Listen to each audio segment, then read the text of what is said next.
So my name is Alexandre Breault, and I'm the lead game designer on the game.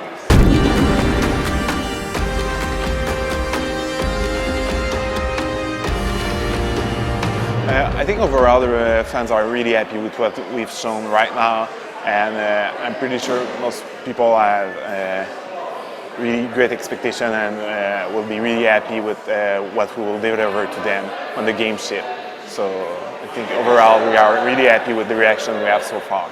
Are you worried that you're watering down the franchise maybe? There's been a lot of franchises that have gone the yearly route, and as they kind of decline in quality and stuff like that. Are you conscious of that you may be watering it down? We are conscious of that, but at the same time, I think the only thing that matters will be the quality of the game that we will ship.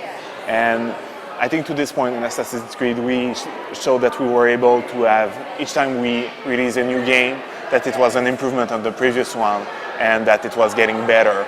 So in that sense, I think that what will have with Revelations will be an excellent game and that the player will like it. And with that level of quality, we are not worried at all about the fact that it's a yearly release. I even think that the player will want more. There's a lot of elements, but I think the core aspect is that the team really mastered the pipeline and the engine and the production process to get it. So since the team is really efficient, it's really quick to get to the level of quality we need.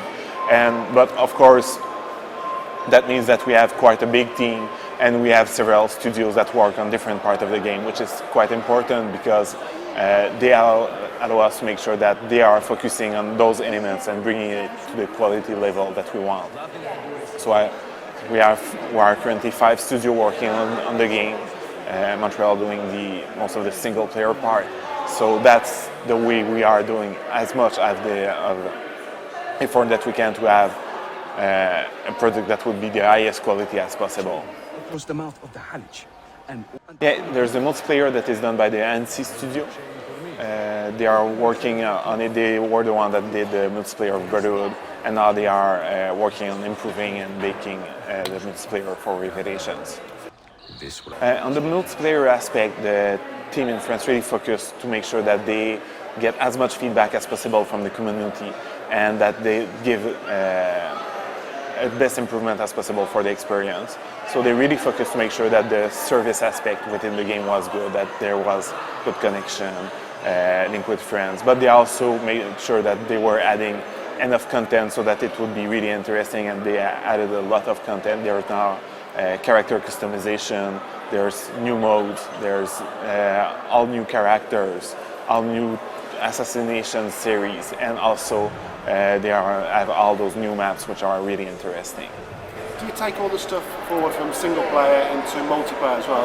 Do we get to see the hook blade, do we get to see the zip lines, or is that something exclusively for single player? Some of the elements will be exclusive to the single player, but other elements they reuse and inspire themselves for having them in the multiplayer. So the hook blade will be present.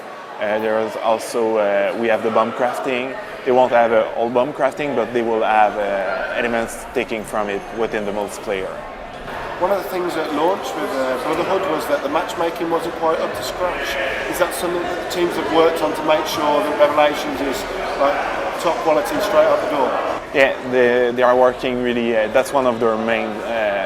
That was one of their main focus at the beginning of the project, to make sure that they had solutions to have as good as possible for the connection and matchmaking. Yeah. A personal criticism of mine with the multiplayer was that it tended to favour veterans who played the game longer as opposed to new players with the multiplayer unlocks. So at level 20 you got the kind of Templar vision and stuff like that. Whereas so if you were a new player, you were kind of stacked, the odds were stacked against you. Is that something you've tried to work on with Revelations, or is there still a kind of progression unlock system? There's still a progression with the unlock system, but they really worked hard to try to have a balancing that is as good as possible. And that way, of course, they want to make sure that the unlocks are interesting, and the goal is to really make it more that the advanced player has more options, not necessarily just better options. So just to make sure that their unlocks are interesting, but it's not breaking the experience of the newcomer or changing the balance. we still have a really strong focus on single player, but just to be clear, that doesn't mean that we didn't put much effort on multiplayer. I think on both aspects, we put as much effort as it was possible. Of course, in Breault, the multiplayer, since it was the first time, it was a big showcase. But in my opinion, also the single player of Breault was also excellent and huge focus, and there was a lot of work put in it. But I know that for Revelations, we really wanted that the single player experience, that it was an improvement on Breault. And I think it's true for everything we are doing, is that all our focus is always to make sure that each time we have an iteration, something new, that it must be better than before. And I think as long as we keep that focus and that philosophy, player will still want the new Assassin's Creed game when it gets out. When you set out to do Assassin's Creed 2, was it always the plan to do a trilogy within a trilogy kind of thing? Or was it the kind of response to Ezio was so positive that you had to thought, right, we've got to carry on this character for a bit longer? It was always planned in the sense that we always knew that we had that much story to tell about Ezio.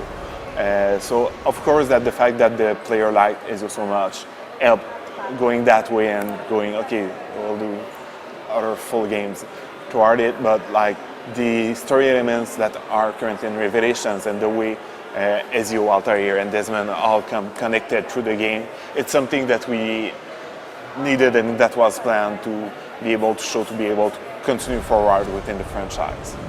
Is it trickier to craft a story in Revelations? Because usually in one you pick the time period that you wanted to, and with two you pick the time period that you wanted to. Brotherhood you kind of had to carry it on, and then with Revelations you've literally been given this kind of chunk of years and you've got to pick kind of the best, the key moments, whereas usually you just, we'll do 16th century France, we'll choose a time.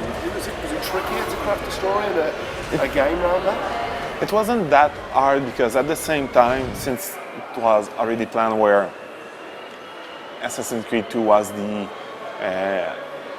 born of the assassins, in the sense that Ezio in the beginning is just that young Florentine, and then he's dragged into the world of assassins. He became an assassin and discovered that whole world, which is pretty much story. In Brotherhood, he became the master and restored the Assassin's Order to its full glory.